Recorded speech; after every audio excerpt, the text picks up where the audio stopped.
Hello, scholars.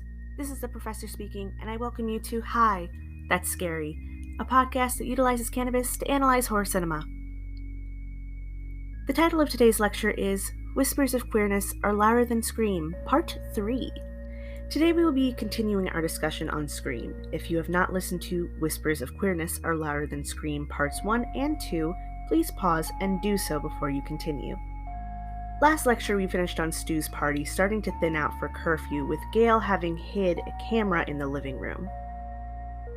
Sid and Billy go to a bedroom that is apparently supposed to be Stu's parents' room, considering that's the one that he offered. The reason I say supposed is because I'm fairly certain that the bed in this room is a full, and the people are upper class / rich. Why wouldn't they have a queen? Anyway, the two start talking about things between them, and Billy apologizes before Sid cuts him off and says how she is the problem. Which is gross, and his previous behavior has manipulated her into this mindset. A mindset that convinces her to sleep with him, so makeout is in session. Downstairs, the partygoers are watching Halloween. Stu starts whining, asking when they'd see Jamie Lee Curtis topless. More performative masculinity, and I say that because he, a teen boy, called them breasts. Not boobs, not tits, not even jugs, but breasts. Okay, sure. Randy explains that it doesn't happen in this movie because the character of Laurie Strode is meant to be virginal, and that's why she survives. When questioned, Randy pauses the film to break down the rules of horror movies, which are no drinking, no drugs, no sex, and no saying "I'll be right back." Stu then goes to grab beers, saying the phrase to be a little shit. Outside in the van, Gail and Kenny are only just starting to hear Randy's lesson when Dewey comes knocking. He received a call about an abandoned car and asks Gail if she wanted to go with him to check it out. Dewey, I understand that you got a crush, but why in the fuck? Bring a civilian to investigate evidence / a potential crime scene? Fired. Fired. Dewey should be fired. Why? Why would you do this? It doesn't make sense. I can't make it make sense because it's fucking stupid. Dewey wants to walk there too, which, bro, that's fucking dumb. I get you want to flirt with her, but there's a whole murderer on the loose. What the fuck? While they walk off, more kids are leaving the house. We go between Sid and Billy having sex upstairs, which Sid doesn't look crazy into, and the remainder of the party downstairs. The phone rings and a very drunk Randy answers it to find out about their principal being murdered and hung up on the football field. The party quickly empties so that they can go see the body before it's taken down. Kenny sees the kids piling into cars and closes the van door. While walking, Dewey and Gail chat. They get ran off the road by the drunk high schoolers speeding off to see their dead principal. Having had to jump into the bushes to keep from getting hit, Gail kisses Dewey. Despite already doing shitty police work, Dewey ends the kiss because he's on duty. As in, he believes it would be unprofessional for him to make out with a reporter while working. I'll take it. They discover the car that had been reported. It's Neil Prescott's. They proceed to run back to the house.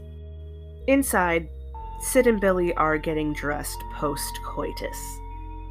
Sid ends up asking Billy who his phone call was to when he was in jail.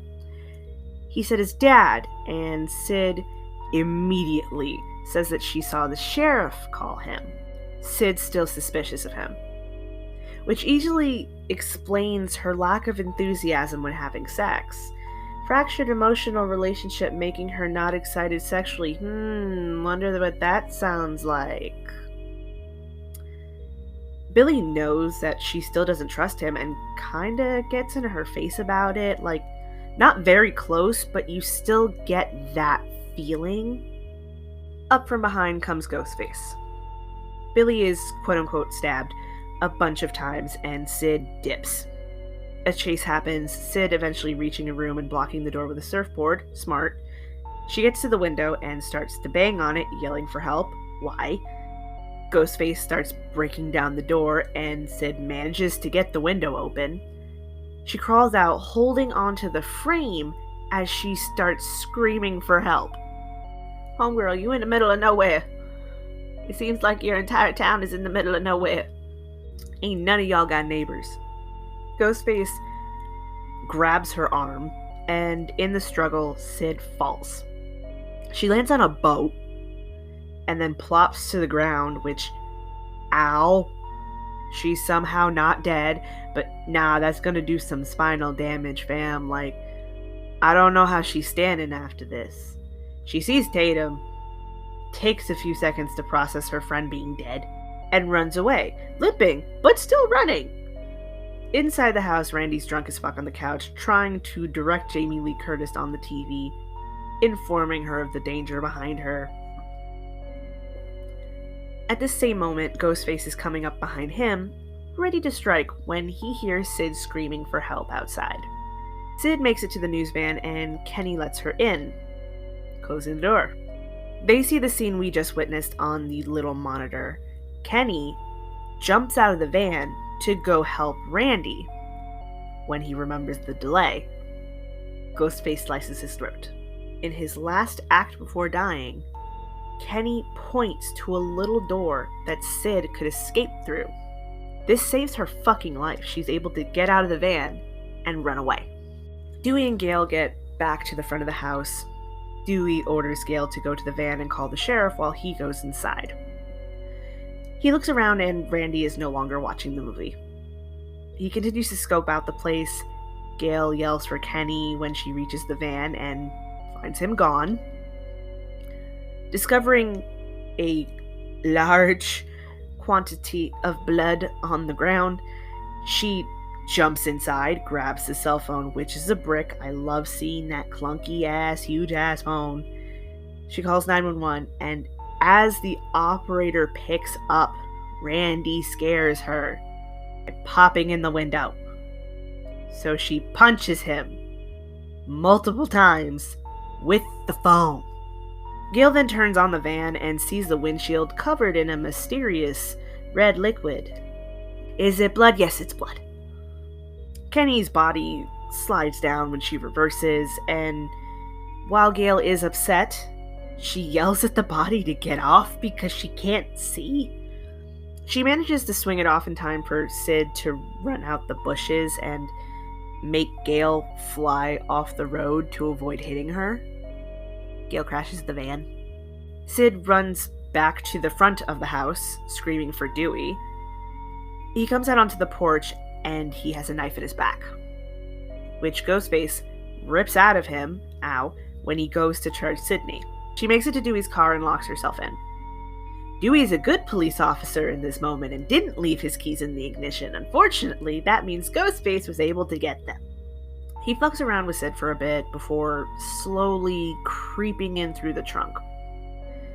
The police radio buzzes and Sid, thinking quick, grabs it and asks for help. Giving the address, says that it's Stu's house and, quote, he's trying to kill me.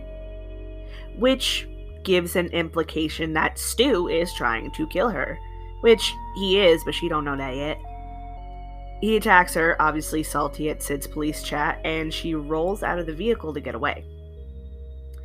She runs and is surprised to not see Ghostface when she turns back. Still being smart, Sid goes to grab Dewey's gun. Randy comes limping up to her, saying they need to go.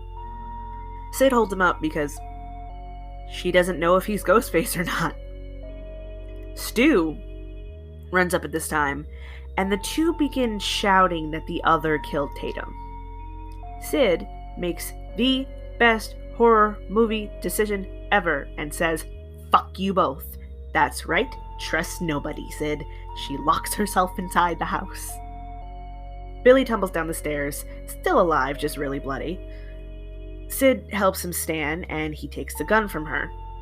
He lets Randy in, who begins to accuse Stu of going mad. Billy switch flips, quotes Psycho, and shoots Randy.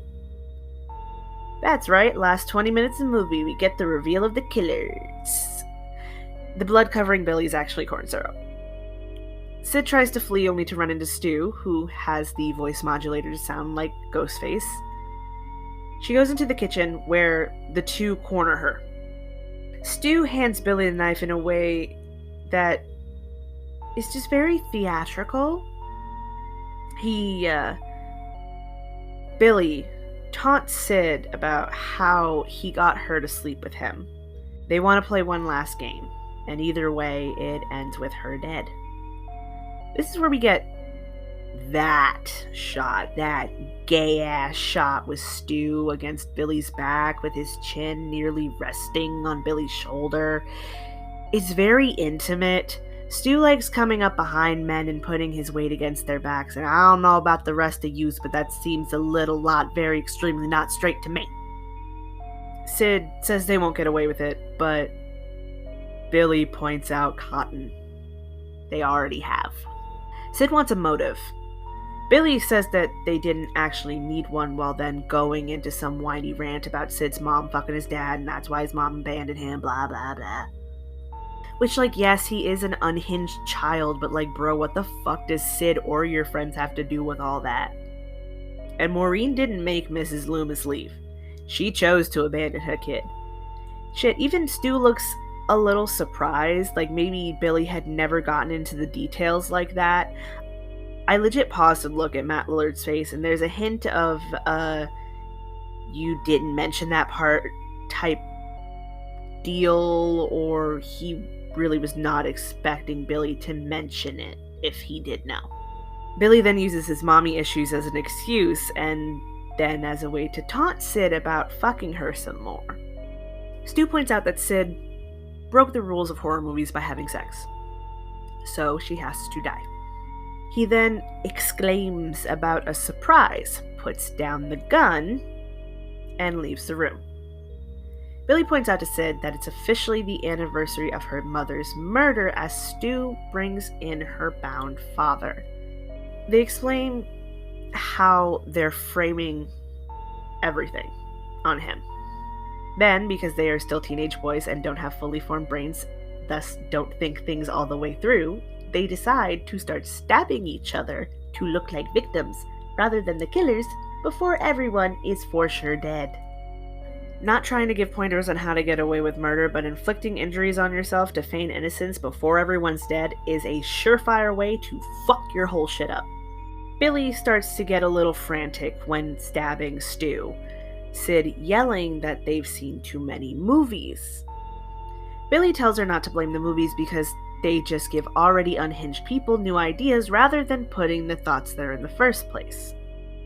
The same argument that has been happening with violence in video games was and still is happening with horror movies, but this has been an argument that's been happening with any piece of media over forever.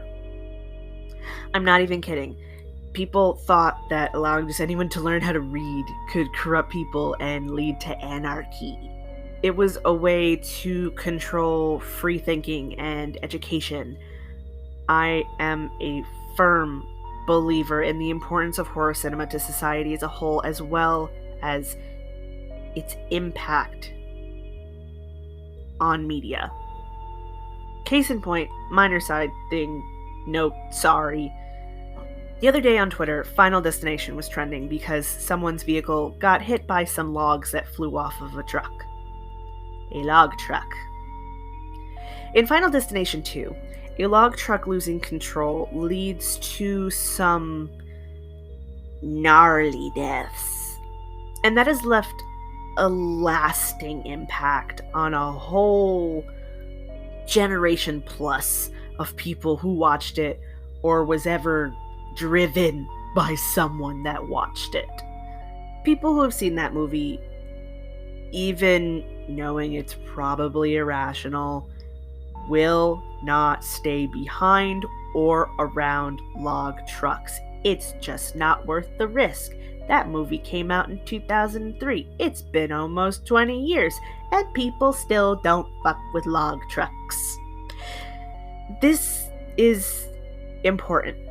This impact, this effect it has on the real world and our experiences is utterly magical, and to disregard it because it came from horror cinema is some elitist, classist, and Eurocentric bullshit. So, Billy is right. Don't blame the movies. The movies are a reflection of what is, what could be, and what should or shouldn't be. In Final Destination 2, it's shouldn't be driving behind log trucks. Billy Loomis and Stu Macher are the what could be that Scream is trying to deliver. But these movies didn't create these things that terrify us out of thin air. They just told the amalgamated story of several whats that already exist. And now a word from our sponsor. They just make it more creative. Stu says he can't handle any more stabs, and he's ordered to grab the gun with his face being caressed with the knife by Billy. Yeah, sure, very heterosexual. These are definitely not murder boyfriends. No, not at all. When Stu turns to get the gun, it's not there. Poof, gone. He says it's gone, and when Billy comes over asking where it is, Gail points it in his face. She gives them an alternate ending to their home movie where she wakes up and discovers their plan. Unfortunately, she didn't take off the safety, and Billy knows that. Safety on means no fire. Billy is able to knock her out again. In this time, Sid manages to slip away with her father, and the boys don't notice. Stu discovers her gone right as Billy is about to kill Gail. The phone rings and Billy answers. It's Sid, who says that she's called the police and reported them. He yells at Stu to go find her, but he can't because of the many stabbings. Billy then gives Stu the phone to talk to Sydney. She asks what's Stu's motive, and this part is often played for laughs, like he was joking, but I don't think he was. He says that it was peer pressure and that he was far too sensitive before being cut off by Billy. But it's true. All of this was Billy's idea, and since it seems like Stu is in love with him, it wouldn't take much for Billy to manipulate an already not sound-minded kid. Billy grabs the phone from him to scream at Sid, and she challenges him to find her.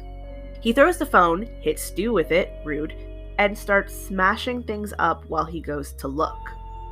Stu gets back on with Sid and asks if she really called the cops. When she confirms, he starts to cry, saying that his parents will be mad at him. He's a child. This is also something played for laughs, but no, this is a manipulated and unhinged child. It feels like people forget that sometimes because of the aged actors and the gruesome crimes, but Stu is 17 and he's dying, and he's still scared of his parents getting mad at the fact that he literally murdered people. Billy keeps angrily looking around, stopping at a closet to check inside. He gets distracted by the movie still playing on the TV, and Sid, donning the ghost face costume, stabs Billy twice with an umbrella, which, by the way, missed the pad on Skeet, so the reaction he has is real. That shit hurted. Sid takes off the mask and stands over Billy for a moment when Stu comes barreling out of the kitchen, renewed energy now that Billy is incapacitated. Interesting. He tackles her, which she gets away from. He tackles her again, over the couch, and while on top of her says, "I always had a thing for you," which once again, more performative macho bullshit. Sid gets away again, and is able to drop the TV on Stu's face, killing him. She walks over to where Billy is, and while looking at the ghost face mask, Randy, who isn't dead, startles her. He mentions his frigidity in relation to the rules, and then Billy punches him in the face. He gets on top of Sid and starts to strangle her, a very intimate form of murder, as I've mentioned before in previous lectures. Sid digs her finger in his shoulder wound, which hurts, and he raises up to stab her. Gail, miraculously having gained consciousness again because she's that much of a boss-ass bitch, shoots Billy. The three remaining awake people gather around Billy's body, and Randy warns about the horror movie trope of the last scare, which Billy does, and Sid promptly puts a bullet in his head. No hesitation, just ba-blow. This, scholars, is why you always double tap. Neil Prescott falls out of the closet, and you know what, come on now. This movie is just ridiculously gay when you break it down like this. Maybe it's the bud, maybe it's because I'm too gay to function, but I just think that my 3 times and it's gay rule has been broken several times throughout this movie. That's all I'm saying. After Sid and Randy go to help untie Neil, we cut to outside where Dewey, who is not dead, is being loaded into an ambulance. We finish this tale with Gail delivering a news report, still bloody and bruised, describing the horror she just lived through. It's time for some conclusion, scholars, and here's mine. Every one of the main characters is in some way LGBTQ. I'm going to lay out character by character my humble onion on their potential labels. It is as follows. Billy, bisexual. Stu, gay. Sid, demisexual. Randy, bisexual. Tatum, queer. Dewey, transgender. Gail, aromantic. I went in depth to how I come to the conclusions that I do for the top 4, but just for the sake of clarity. Billy's bisexuality is based on the fact that he and Sid were dating and on the way to fucking pre-Moida. So I don't find his interactions on screen with women to be performative, but also, like, all of his interactions with Stu and Randy do not read as heterosexual. It just don't. Stu's homosexuality is largely based on the performative actions with women, a clear contrast with Billy. Remember how I had gone into such depths about the brutality of the opening scene with Casey? If Casey's dumped Stu, this is a challenge. It's why they kill her in the first place. It was so gruesome, he was very upset. Maybe because her dumping him causes him to feel as though he needs to prove his masculinity and heterosexuality. He's also, like, totally in love with Billy. Peer pressure, remember?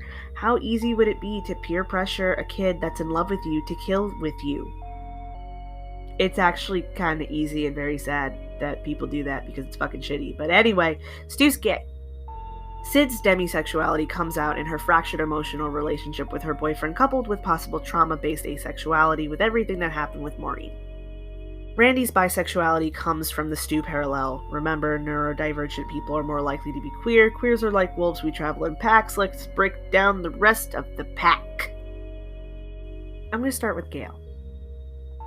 Her actions with Dewey all feel like she has a sexual attraction to him, but not necessarily a romantic one. A lot of her flirting, especially the awkward parts, is originally to try to get information, but does develop into something with more legitimacy. Also, as someone who's seen the next movies, her and Dewey never feel romantic. There is sexual attraction, and they care very deeply for each other. Dewey is in love with Gail, but I don't buy that Gail is in love with Dewey, just that she loves him. And there's a difference between the two. With that, we're going to slide into, not like that, Dewey. So, I'm not just pulling trans Dewey out of my ass. The basis I have for this is the mentions of his young appearance, his voice cracking, and his thin-ass mustache. All signs pointing to someone on testosterone, maybe still in a stage of second puberty. Add on that at the end, when he's wheeled into the ambulance, the blanket shows the top of his pecs, but covers the nips and below, you know, where top surgery scars would be. Dewey and Tatum are tied together, which I will explain in a moment. Tatum, I feel we don't get as much of her to be able to unpack this part of her properly, but I see her as queer.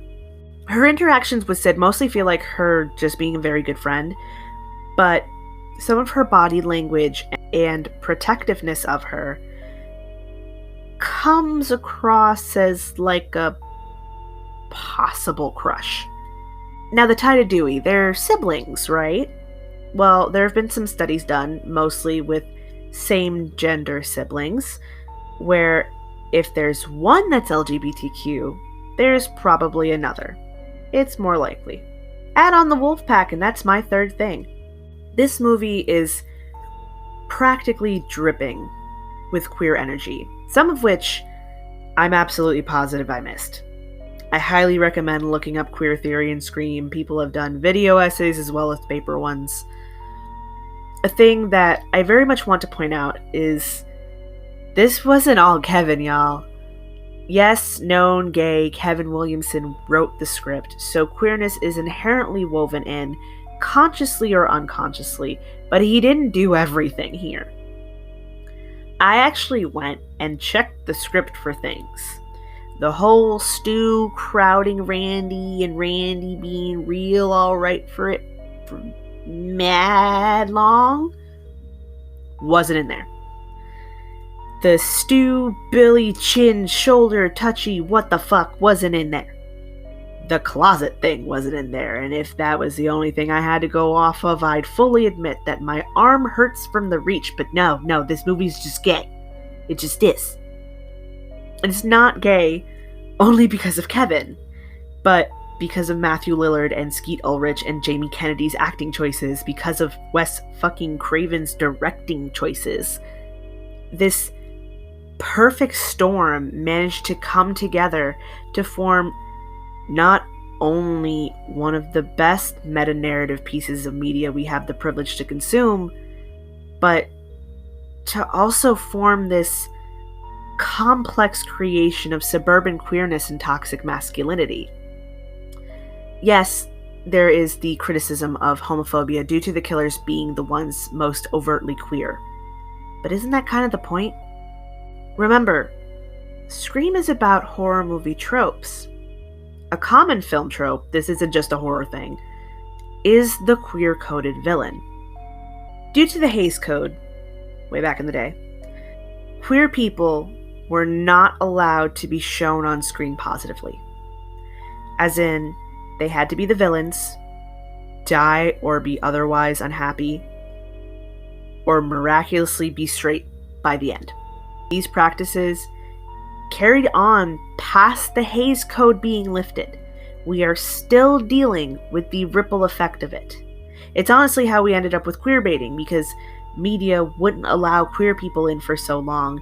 When it started becoming popular, instead of being seen as basic human decency, I might add, to show us on screen, creators, studios, networks realized that they could hint at the possibility of representation without the intent to follow through. The Hays Code fucked a lot of queer media.